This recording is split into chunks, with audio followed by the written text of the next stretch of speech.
at noon. We begin with the search for Nancy Guthrie. It continues as it has been 2 weeks since she disappeared from her Tucson-area home. The 84-year-old mother of Today's Show host Savannah Guthrie is believed to be abducted, and new details are trickling out on now day 16 as our own Fox 10's investigative journalist Justin Lum joins us live from the Catalina foothills with the latest. Good morning, Justin.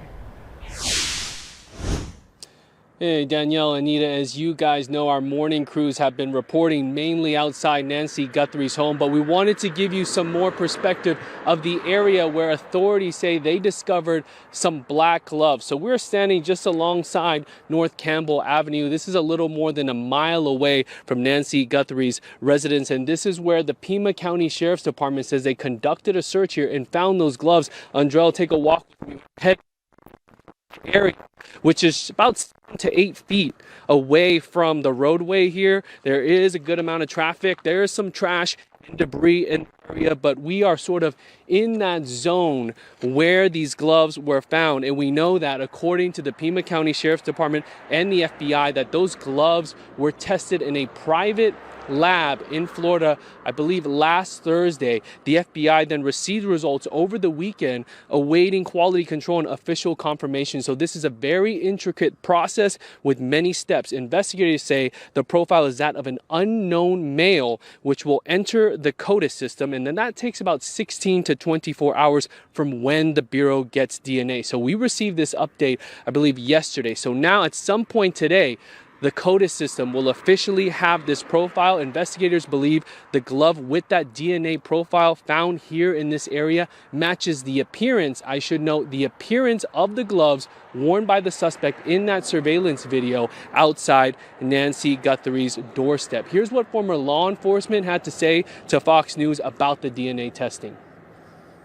It is certain, if it's the glove, that the suspect's profile, DNA profile, will be on the inside. Then the question is, will Nancy's DNA be on the outside? They're going to process it. They're going to get a profile. They could get a CODIS hit off of that profile alone. But what they're also working with is other collected samples. So they've got unidentified DNA that they've collected from inside of the home. That could be a match. That could further their investigation. Now, speaking of this suspect, I reached out to Sheriff Chris Nanos today regarding reports of the clothing and mask on the suspect being purchased at a Walmart. He says that the only item of clothing of any kind that's been identified as purchased at a Walmart, whether it's online or in person, is the backpack. And to elaborate on that email exchange, PCSD is saying that the clothing seen on video, quote, may have been purchased from a Walmart, but it is not exclusively available there like that backpack is that we've been discussing for many days. So that idea of the clothing being strictly from Walmart, PCSD says that only remains a possibility right now. Guys? Justin, thank you. That's an excellent perspective. One of the first times we've really seen along that roadside. What is the word out there? Do they believe the gloves were discarded maybe through the window of a vehicle? Was a potential suspect walking up and down that area? Is there any more information coming out about these gloves?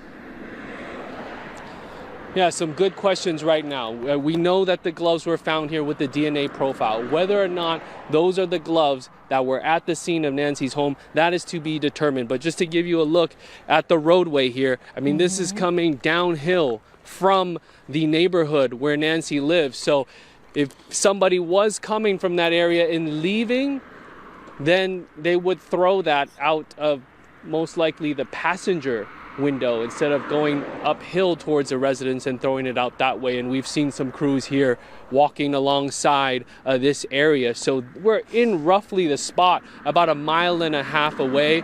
There is some high traffic that comes up and down through Campbell Avenue, but at that point in time when Nancy disappeared, it was about 2 to 3 o'clock in the morning, very dark, no lights here in this area. All the properties are beautiful and they have some distance between them. You see surveillance cameras on them, but you see the cactus, the brush. It's unknown what kind of images have been captured during that time frame, but we want to give you an idea of what this looks like and where these gloves were found. Guys? Yeah. Excellent. Thank you. All right, Justin, thank you so much for your report. Stay with Fox 10 for the latest developments on the air and online. You can scan the QR code there right on your screen or log on to our website, fox10phoenix.com.